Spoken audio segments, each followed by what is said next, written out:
Good afternoon, everyone, and welcome. Thank you for joining our wonderful presentation today, Advancing Health Equity Through Community Partnership, the West Baltimore RICH 2.0 Collaborative in Action. As we recognize Day 2 of National Public Health Week and the great work of APHA, we're so glad you're here. My name is Nellie Washington, Health Equity Project Director at the Community Health Resource Commission with Maryland Department of Health and the proud president of MdPHA. I'll be your moderator today. I want to begin with a simple but powerful idea a friend once shared with me. Budgets tell a moral story. They reflect not just what we say we value, but what we are actually willing to invest in.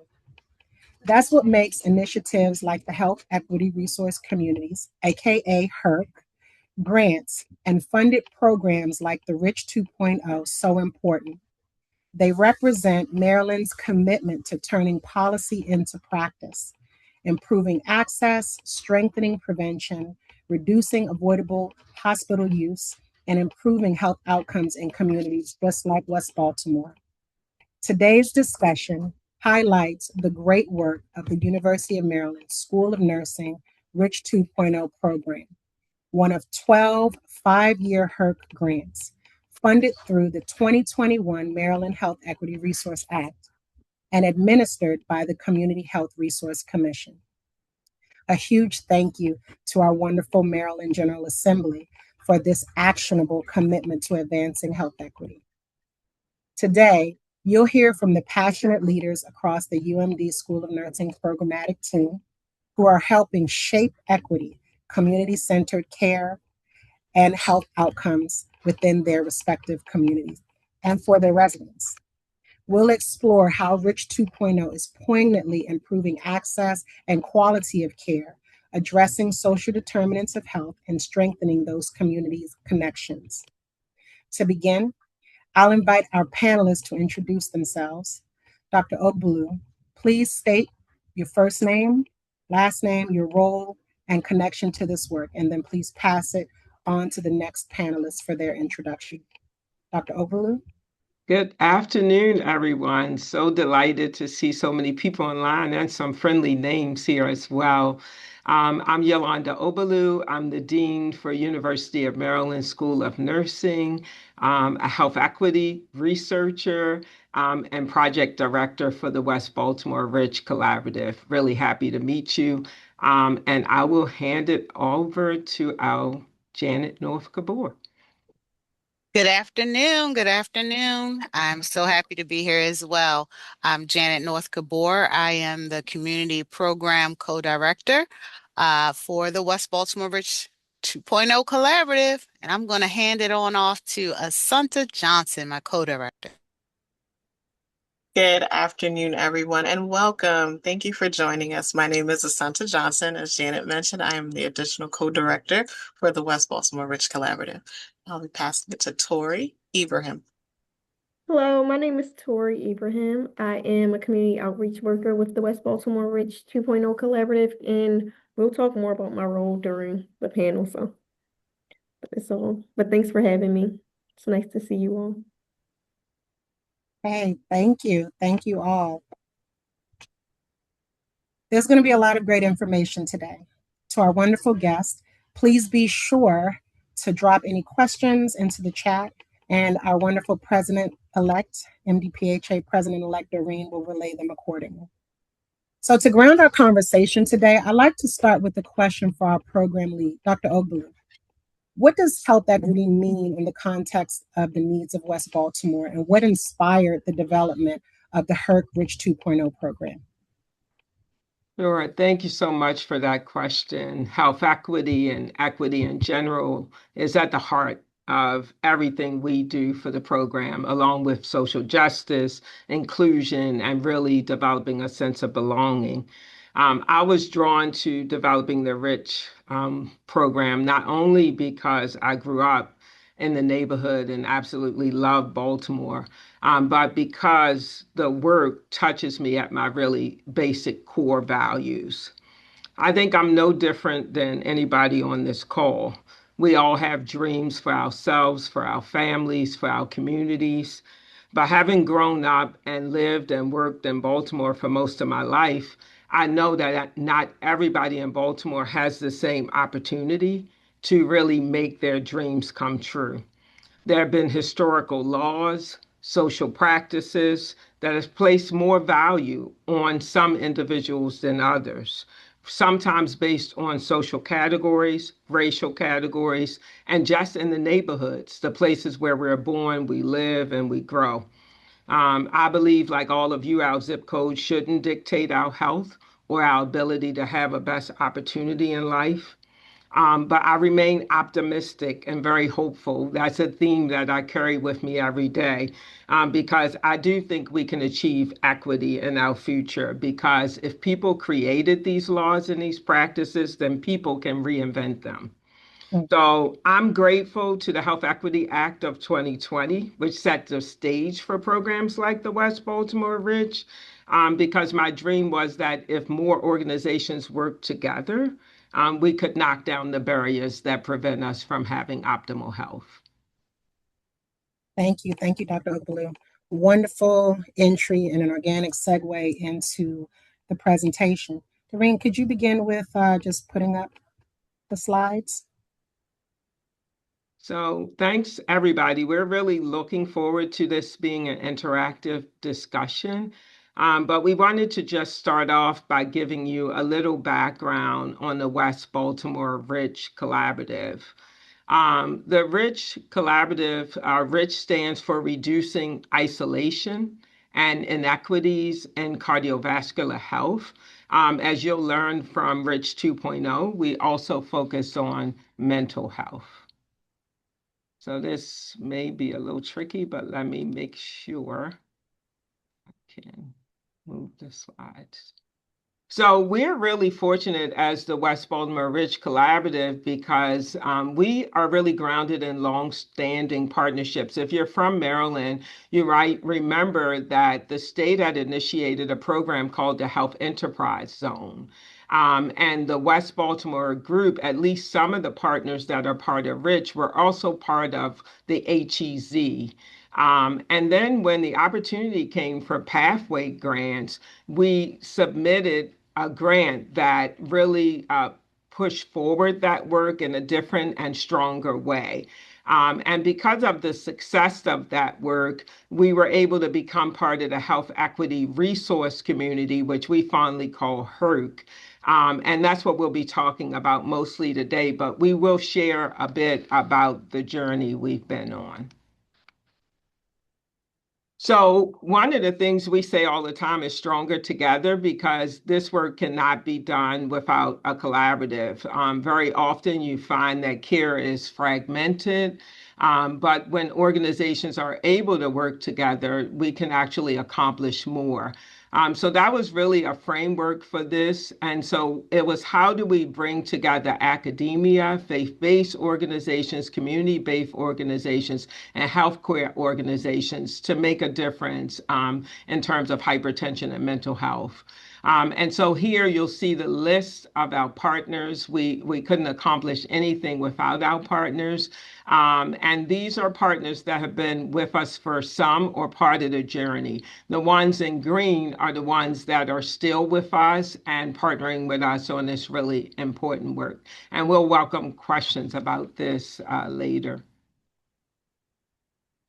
So this is just really a snapshot because it's always great people behind the work that's being done. And so you see the UMB team and our community team and our health partners. We really can't do this work if we didn't have these wonderful organizations partnering with us. And so for those of you, our partners that are on the line, thank you, thank you, thank you. When we started the West Baltimore RICH program, we really grounded the project in 5 goals. And those goals are listed here, really reducing health disparity, improving outcomes, increasing access, and promoting primary and secondary preventive services, and ultimately reducing costs, hospital admissions and readmissions. And we decided the way we wanted to do that was first by developing what we call the Health Equity Learning Collaborative. And this was, how do you bring all these organizations together, get them to agree on a common goal, kind of common interventions, and really using a shared data system, and then like owning and being accountable to the outcomes, all of us. And so we spent a lot of time doing that with our Pathway to Health Equity grant, really building the infrastructure to be even stronger today. We have mobile health, and what mobile health means is that we have mobile clinics. We also provide mobile health services because we believe that when given the opportunity, community members can control their own blood pressure if we're able to give them blood pressure cuffs. So that's part of our mobile health initiative. We also have nurse-led clinics. So we partner with local clinics. We've set up our own nurse-led clinics. And so those are things like we work with University of Maryland, Baltimore's Community Engagement Center, where there's a nurse-led clinic there, as an example, as well as Family MP, which is a privately owned nurse practitioner-led initiative.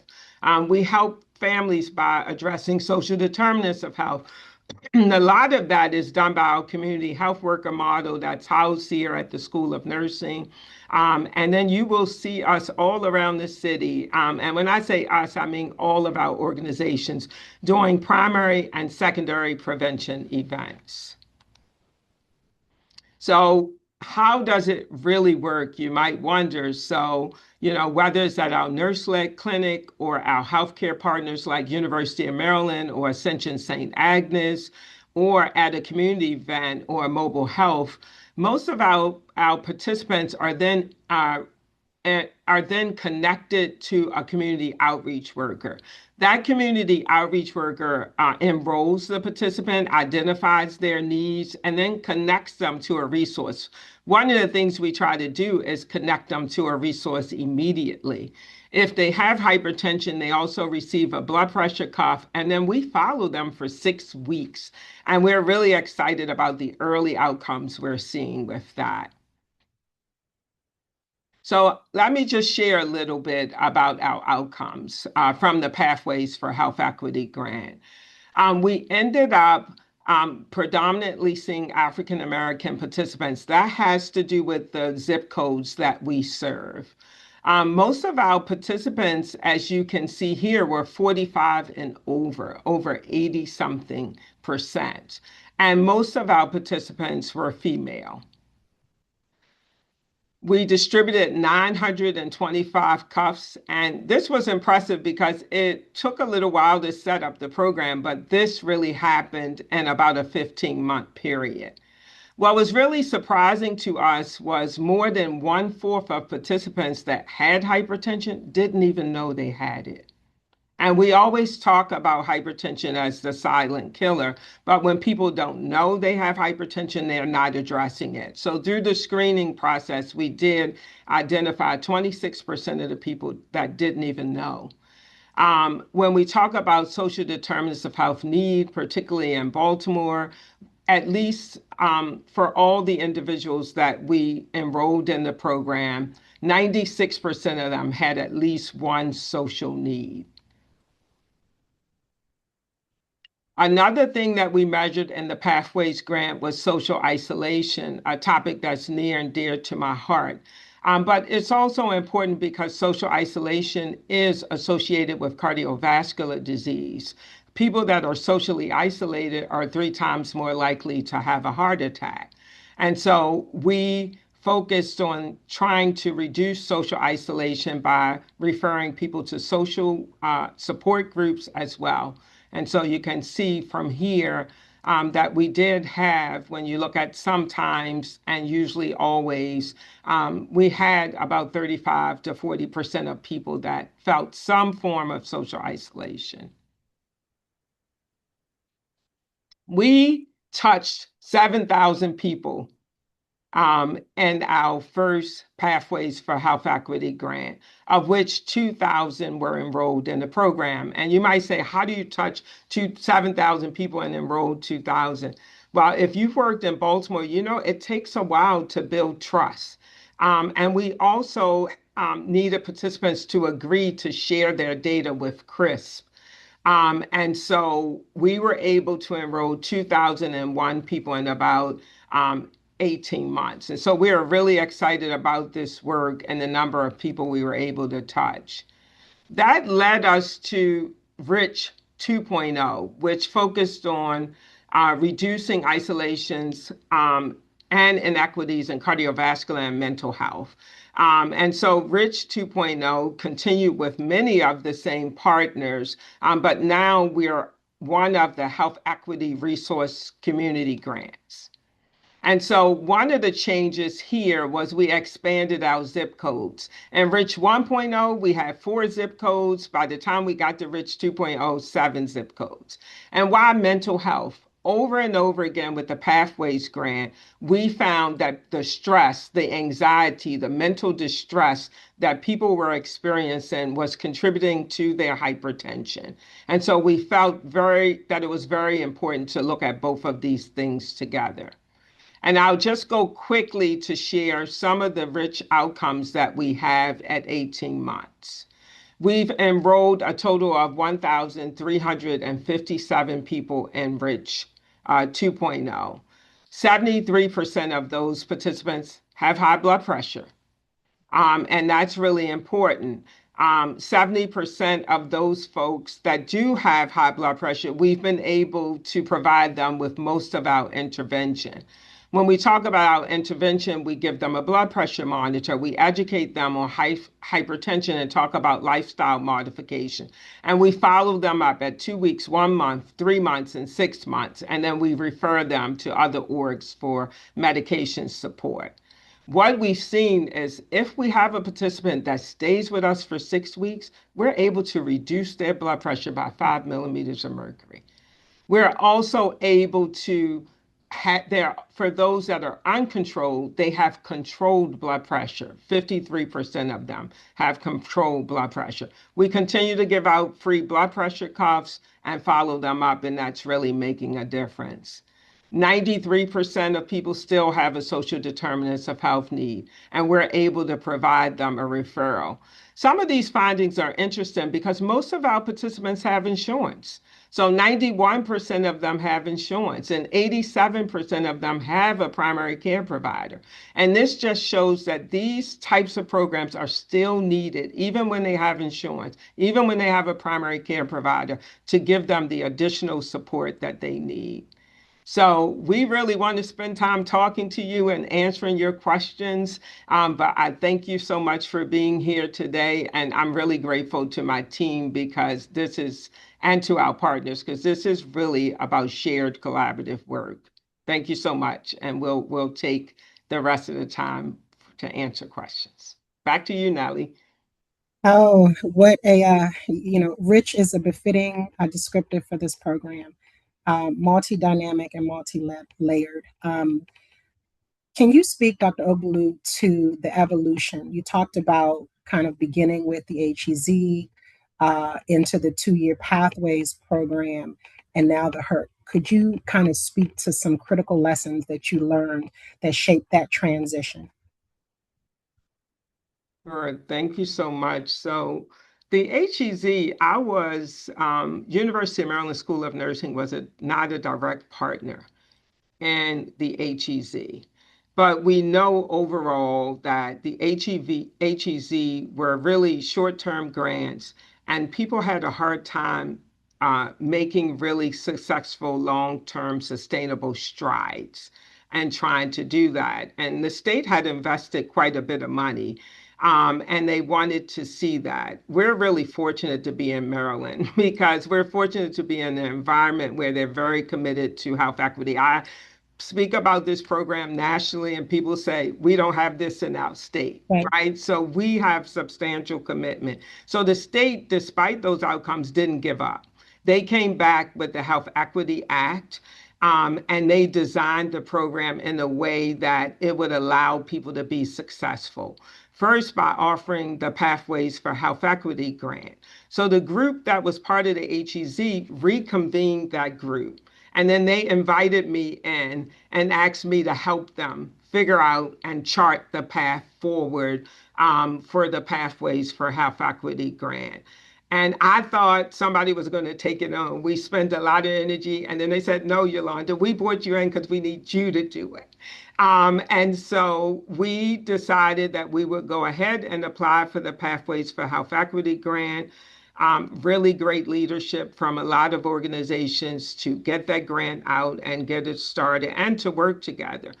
When we first started the Pathways for Health Equity grant, as you can remember, as you might imagine, you know that I talk about trust in Baltimore among participants, but there's also trust needed for organizations. And so people were worried that, maybe my patients will leave one healthcare organization, go to another healthcare organization. So it took a while to build the trust across partners. We agreed on the purpose. We agreed that hypertension was needed. The data was there from the local health information commission with Baltimore City Health Department, from the hospital. Everything said that we needed to address hypertension, and we were all in agreement. But how to get it done, how to have a shared data system.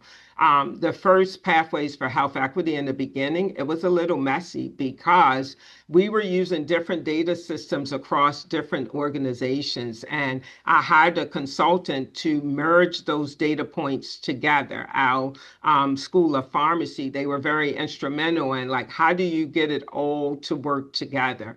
And we did it. And it was, it was really helpful, but it was hard. So by the time we got to the Health Equity Resource Grant, we had been together for now 6 years between the HEZ and we had built trust, not just with our participants, but with organizations. And by building that trust, they were like, we're all using the same data system. This was too hard. So like everybody was on board. And so now we have a shared purpose. We're using the same data system. And so we're able to accomplish even more. So the HEZ, the Pathways for Health Equity, and the HERC, it really gave us the time to develop trust in the community and the trusting relationships with one another as organizations to be successful. No, great path, great journey. I have a slew of questions, but I want to make space for the audience. Any questions in the chat, Doreen? Not at the moment. I do see one hand. Yep.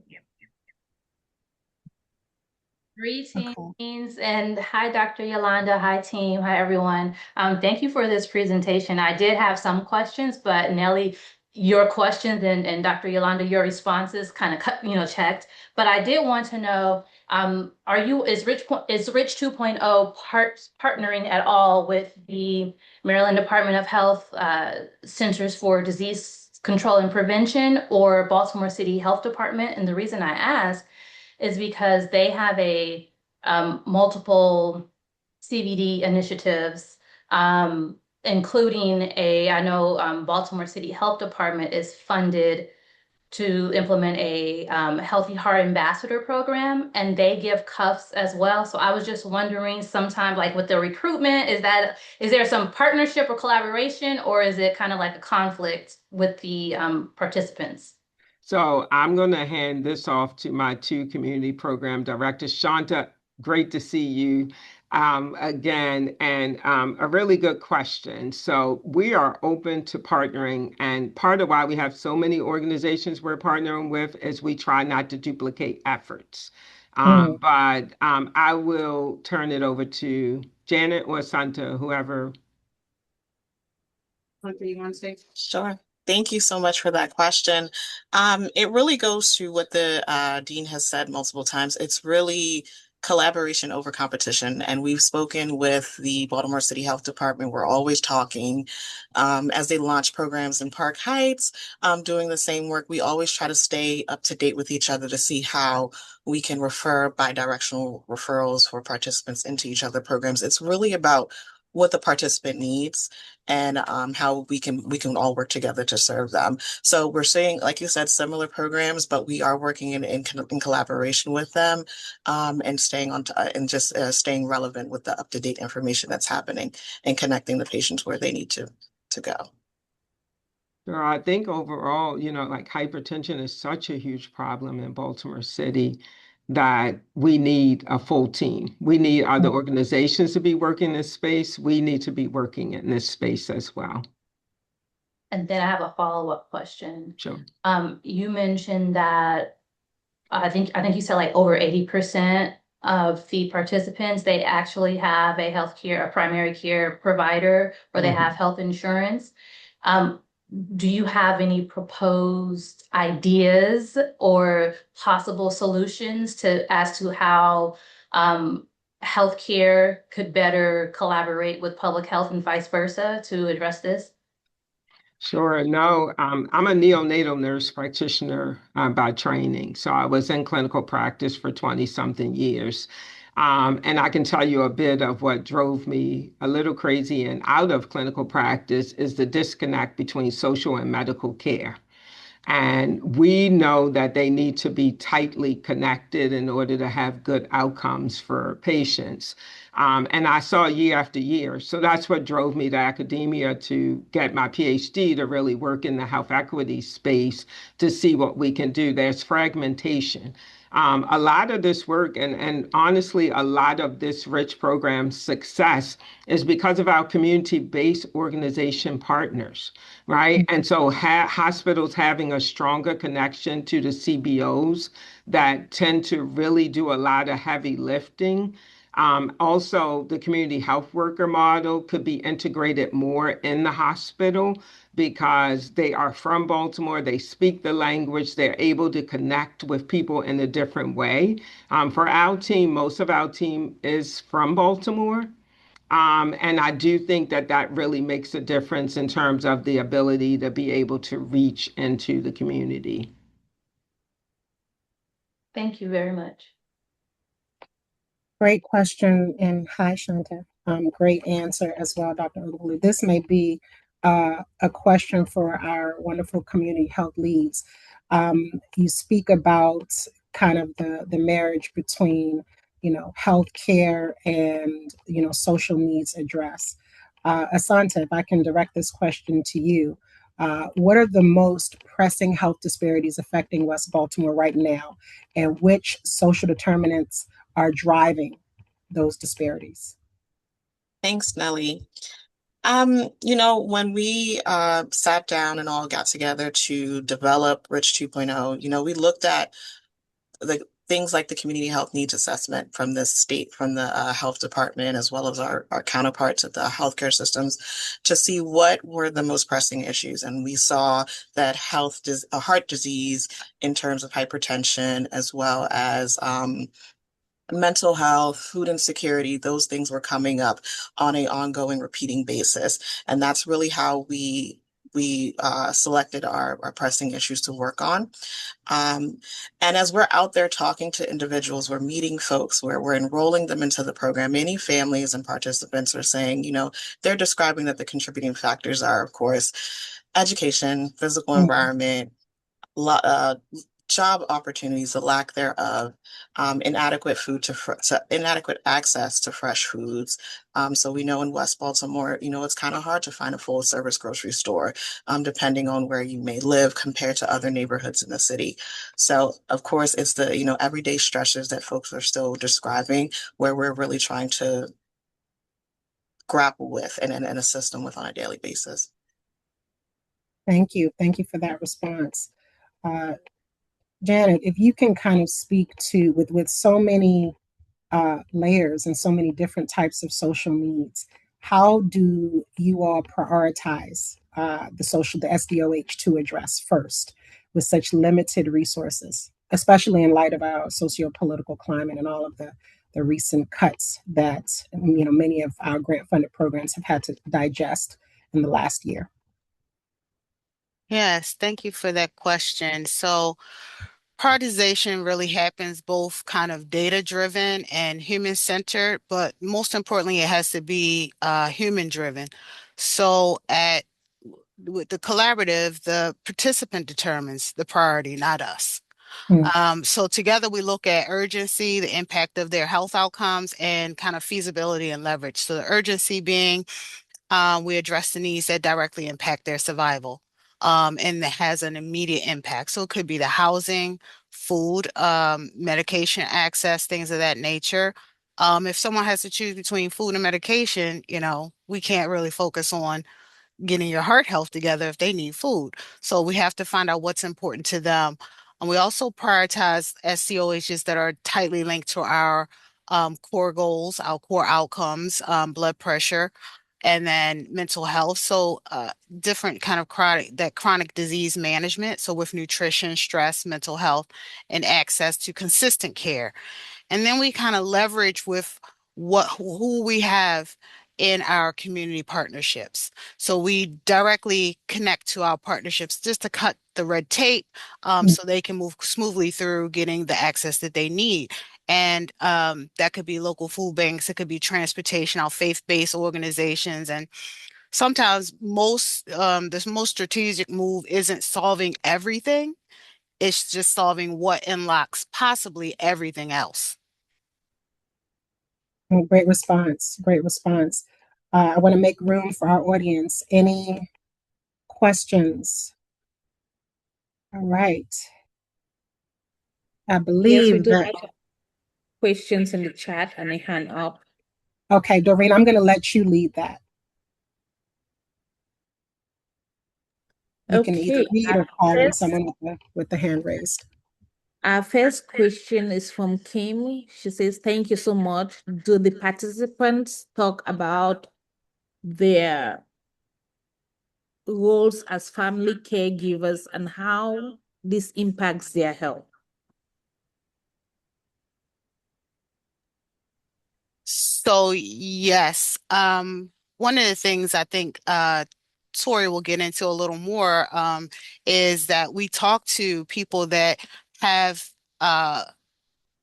individuals that they care for, and we try to work with them to help that individual that they're caring for, and we also work with them to help with the stresses they need. We supply different workshops, health workshops. Even sometimes you lose an individual that you're caring for. One of our partners, we connect them with grief support as well, because we know that that can impact their health as well. So we work with all, even with some of the programs, we only deal with 18 and above, but we have partners that have programs that help with children as well. So we look at the whole family and the whole situation of what's going on with the person that we're working with and the family. So yes. Thank you for that response. I do see Kiara's hand up. Go ahead. Thank you so much. Thank you to everyone that put this panel discussion together. And thank you everyone for coming out and making the time. Miss Jeanette, you made a really great point about the faith-based partnerships and community organization. My question is, being of a public health background, when you think about systems thinking and you think about steering committees to kind of guide you and consult you as you get started, what role did faith-based communities play in that? Was when I'm asking that question, just beyond the trust building, because when we think about faith-based communities, we think about just the trust building piece. But was any of the data that are collected at church organizations, was that used to tailor any of our any of the interventions, and also measure impact as well? So I can share that I know that there were the faith-based organizations and community members that may have been a part of these organizations as well, participated in listening sessions where we were able to get information from these organizations and individuals, parishioners. So that was incorporated, yes. And we also, another role that they also played is having that space for us to come in, and so we can come in and do workshops on and build on. We try not to recreate the wheel, we just want to build it. And so where there were gaps, we work with them to fill those gaps, whether it's in their health ministry or whatever ministry, their street ministry. So there was a collaboration that's ongoing. So it's not just a one and done. We heard what you said this one time, but things change, times change, the economy changes. So we constantly work with them and have feedback. Even with our events, we still, even after that, we have post-event debriefs to find out what's going on, how did it go, how can we do it better, what went well, what went wrong, how can we adjust? So yes, thank you for Thank that you so question. much. No problem. Thank you so much. Awesome. Thank you. We do have a two in one. I'm going to read the first question from Sadikem. Great to see social prescribing happening. Can you list some of the things prescribed, any data on participants follow through? And an add-on to that question is, and to close loop referrals, and how are you tracking it?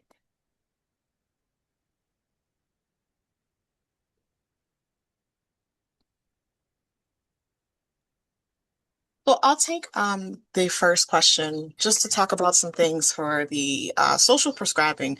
So, as Janet mentioned, we are going to organizations, and they are really leading, telling us what do the participants in their organizations need. We're not going in and saying we're just offer this. We've offered art therapy. We've done different workshops. We always tailor the workshop to the needs of what the participants have asked for. We work with senior housing facility sites, and always before we go in, we survey the participants and say, what can we come in here and talk about? What do you need? We've had lunch and learns where it's just tailored to men's health. We bring in our nurse practitioner. He's absolutely amazing. William Mangana, where he goes in and he leads all of these initiatives, and he works with the participants, and they tailor it to how they need it. Is it just a men's only conversation that they're having where the women need to bow out? We're bowing out, and we're allowing them that safe space and creating that. So we can be very flexible. We've had folks come and say, hey, the seniors would like a safe and healthy yoga class. And we're like, okay, we're going to reach out to our partners and figure out what we can do to help them. And then we're going to also layer it with an approach of how it connects to your mental health, how it connects to your physical overall health, your heart health. So we are being as flexible as we can to meet the needs and provide those resources on an ongoing space. Even when it comes to the time of day. If we're running a workshop, we may run it in midday, and then we may have a second workshop again at 7 p.m. when folks are probably home off from work. So we're really trying to adjust and provide that social prescribing that you're talking about in different ways. And we could chat more later on if you need more information about it. As far as how we're tracking closed loop referrals, so we work with participants over a wide range of time. It's self-report for a lot of folks. And then we also have our partners report as well in terms of how we're tracking those closed loops and making sure that participants get the assistance they need. Once you enroll into our program, as it has been mentioned, you're working with a community outreach worker, not until we just hand that resource off to you, but we are really making sure we're calling and checking in. If we have to call for you, assist in filling out paperwork or navigating a process, we're really working through that process with you to make sure that we can get it to a closed loop referral. Sure, I just want to add on to what Asanta, that was a great answer. But one of the things we learned, and everybody's doing social determinants of health screening now. So people, and it's happening to you too if you've been to the hospital. All of us are getting asked the same questions over and over again about food insecurity and housing insecurity. And what we found for our program is that we're able to document a closed loop referral for 48% of people, sometimes because we can't follow up with people, but most programs nationally have about 30% in the closed loop referral. So we're doing well at 48. We always want to do better. One of the reasons we're doing well is beyond asking the standard social determinants of health questions from CMS, we ask one simple question: what do you need today? What can we help you with today? And after they've said no to all the social determinants of health screening, by the end, and they really trust us by the end of the conversation, they always come up with a need that doesn't quite fit into that bucket of that same standard questions, but we've been able to really get to what they need because we tell them before you get off this call or before you walk away, we want to help you with one thing. Tell us the one thing you want help with, and we're able to help them. Great answer, Dr. Obalu. We talked about the importance of that trust, and I know the program pretty intimately. I feel like the community health and outreach workers are at the core of building that trust. I wanna ask Tori specifically. Tori, as I mentioned, community outreach workers play a huge central role in building the relationships and engagement and trust with your community residents. What makes them uniquely effective in building trust gaps between the systems and the residents? If you could kind of speak to that. I think a few other people spoke to that, but I would love to add on. Mm-hmm. So we help bridge these gaps through our consistent presence and being embedded in our community through our lived experience, which was also spoken about. But that lived experience helps us understand residents and their real life issues and priorities, which also helps us build those genuine connections. We show up reliably and treat people with the same respect each and every time we encounter them. We're also more approachable because of our lived experience, and it just makes it easier to engage with us around their health issues than anyone else, I would say. No, I appreciate that. I love a good story. Could you share just from your, organizational experience within this program, a success story? Could you share about an enrollee who was able to access that support and how it impacted their overall experience with the program or impacted their overall health? All right. I can't say when this was, but a while ago, I met a young woman who she was released from prison. So when we met her, she didn't have a lot of resources. She didn't have housing. She didn't have a job. It was hard for her to find a job or get to a job because she didn't have reliable transportation, no health insurance, no primary care physician. A lot of people we interact with have some of the same issues, but she just had a lot going on at the time. So we initially came to this space to do a blood pressure screening for all of the women who were in the space. We did her blood pressure screening, and I was like, "Oh, your blood pressure is really high."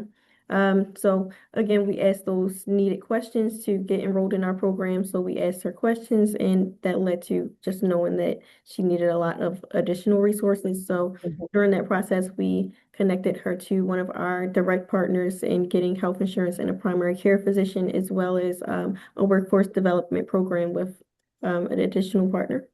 During that process, we were able to find her a job. Uh, got her connected to Section 8 housing. So she is housed. I recently spoke to her. We helped her secure that job, which helps her pay for food, be able to pay for additional resources.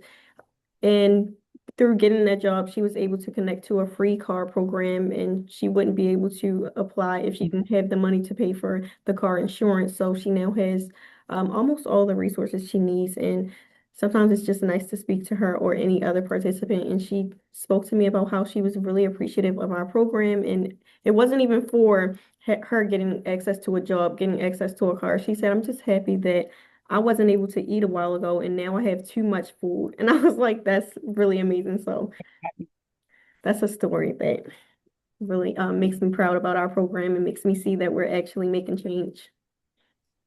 Oh, of That's course, wonderful. she's now able to get herself to medical appointments as well. So overall health and social determinants of health address. No, that's awesome. Any questions for Tori or any of our other panelists? Doreen in the chat. Yes, we do.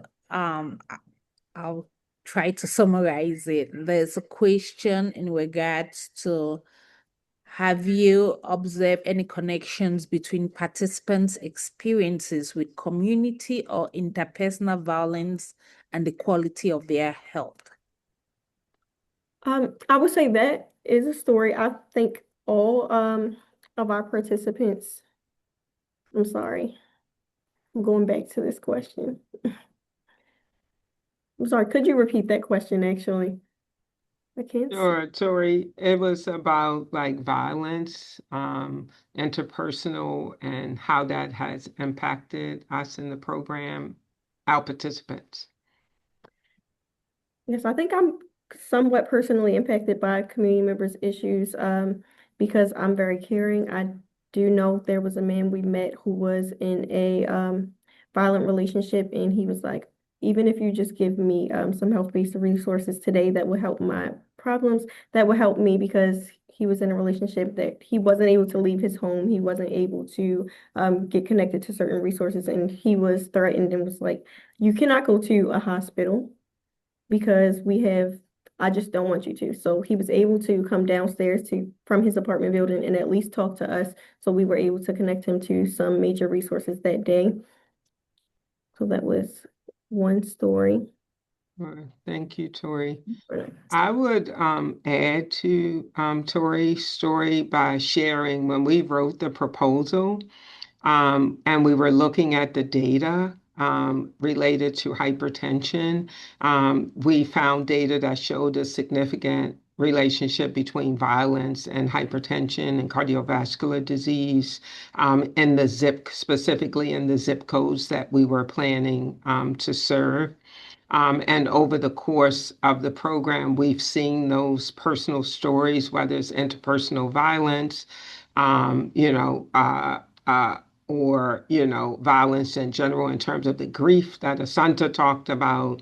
And we've been able to do referrals related to that. When we did our data assessment from Rich 1.0, we found that 25% of the 2,000 people had exposure to significant violence.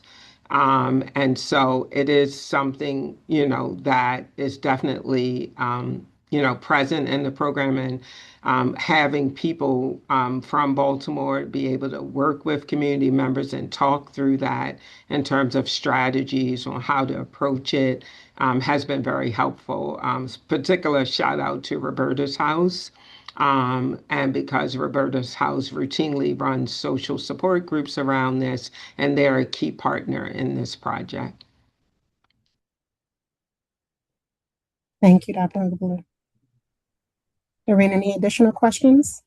Awesome. I think she just indirectly answered that they do offer us some sort of trauma-informed care training to their partners and staff. So thank you for that. The last question I have is, to what extent does hypertension education within RICH 2.0 and the help addresses the balance between genetic predisposition and modifiable social or behavioral factors, and how do you communicate this without unintentionally reinforcing stigma around personal responsibility? It's a long one. I would speak to again having that trauma informed care training and just being understanding, having that lived experience helps just eliminate not being trauma informed, and we try to eliminate any stigma in our work as well through just basic communication and our wellness workshops. So that's it. Yeah, and just to piggyback with Tori is we look at a lens, we look through the lens of trust and language. And so it's key for us to build a trust. And once you have a trust with a person, the enrollment is not something that's mandatory. It's an optional thing. It's confidential. We let participants know that this is not something you have to do, but this is something that, will help you. But it's not forced upon them. And then it's also, we look at other things that they may be dealing with. We don't talk to them in kind of terms of kind of clinical terms. We talk to them in the language of the community. And that helps with kind of restoring trust and embedding that trust in what we do and being in safe spaces where it's a trusted space is helpful as well. Yeah, I think this question underneath of it is stigma itself and some stereotypes. And I just want to call that out. because we believe that there are many social drivers, as I mentioned in my introductory statement, laws and practices and social histories that have led to hypertension. And this question implies that there's a genetic predisposition that, is causing the hypertension. And while we do know that Black people are more likely to have hypertension than other populations, we believe that we need to look at the social drivers of that hypertension and not just think that it's a genetic factor. And the fact that people have responded to treatment of the social drivers of hypertension indicates that, we can see blood pressure drop by addressing those social factors. We've seen it with our program. And so I don't believe that the genetic predisposition alone is the major driver of hypertension. I believe that if we address people's social needs, if we address the root causes of hypertension, people can improve. Certainly medication, they should continue with their medication, but we are supporting them with the other things that contribute to stress that we know raises blood pressure, that contributes to mental distress. And we know if a person is not financially stable, if they're hungry, of course their blood pressure is going to go up. All of our blood pressure would go up in those same situations. So we don't really focus on the genetics, so we don't see the stigma because we don't start from there. We start with the social drivers. Wonderful, wonderful answers, team. Doreen, any additional questions? No, there's just a resource that was offered in the chat by Shanta about the movable feast located in BCT for food is medicine. So it's a resource that is being shared. Thank you. Thank you for the share. I want to talk briefly about, we have about a few more minutes. What is life after the grant cycle? So how do you sustain this impactful model financially and operationally after the grant funding ends in 2029? Yeah, we've been really fortunate to be able to get supplemental grant funding.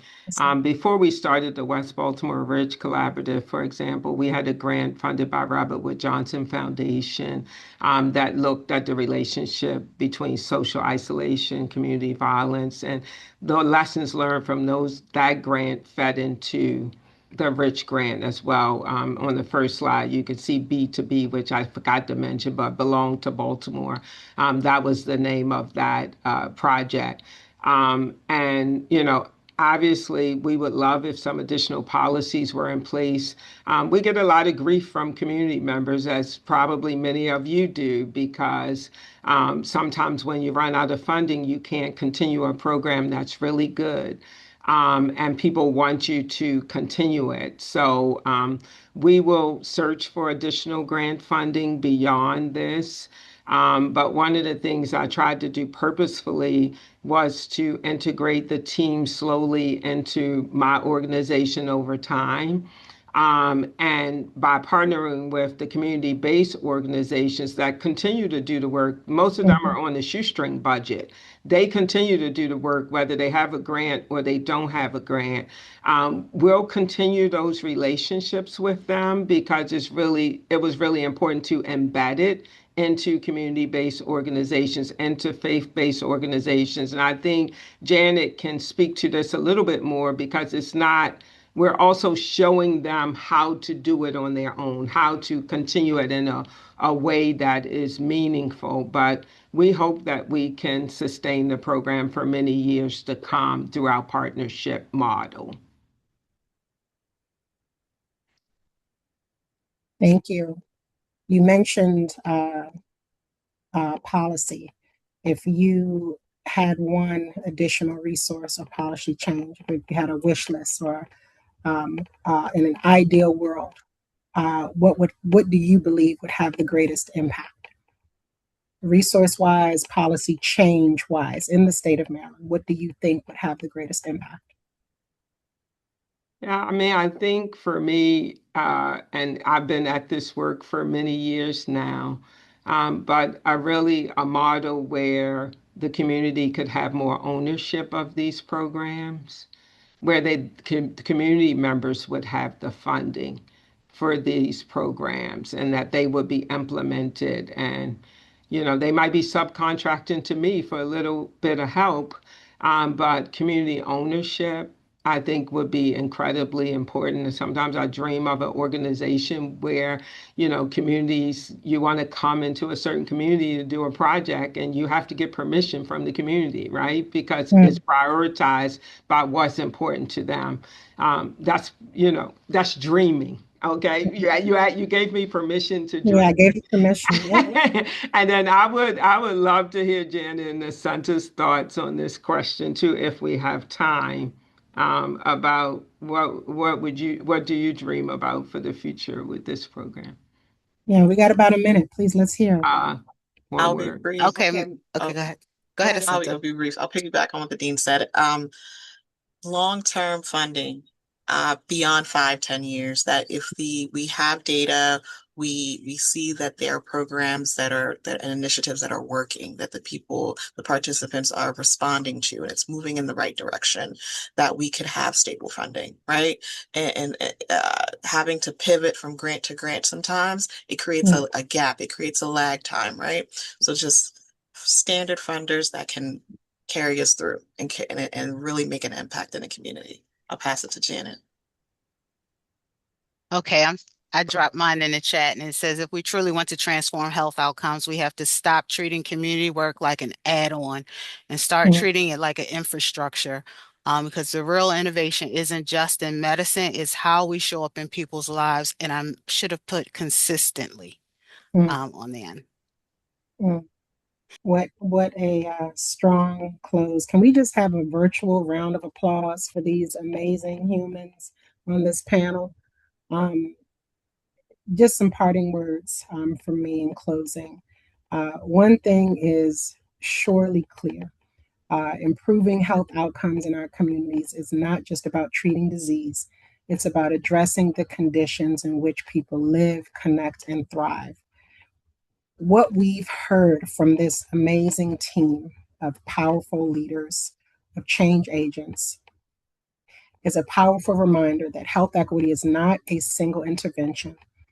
It's a sustained commitment, a commitment to partnership, to trust, to meeting people where they are, not where systems expect them to be.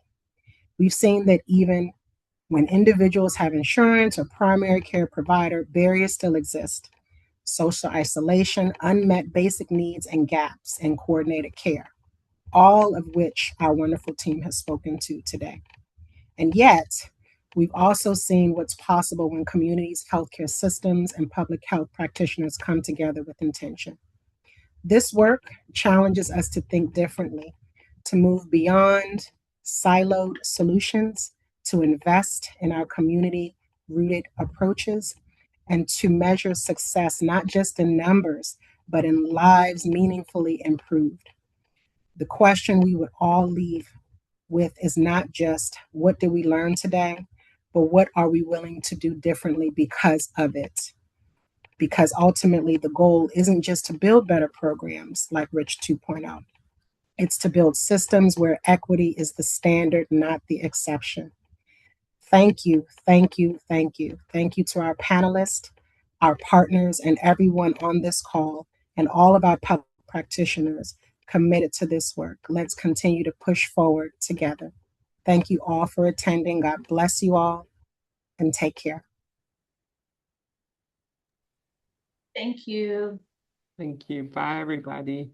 Bye, everyone. Bye, everyone. Thank you so much. Thank you. Bye. Thank you so much.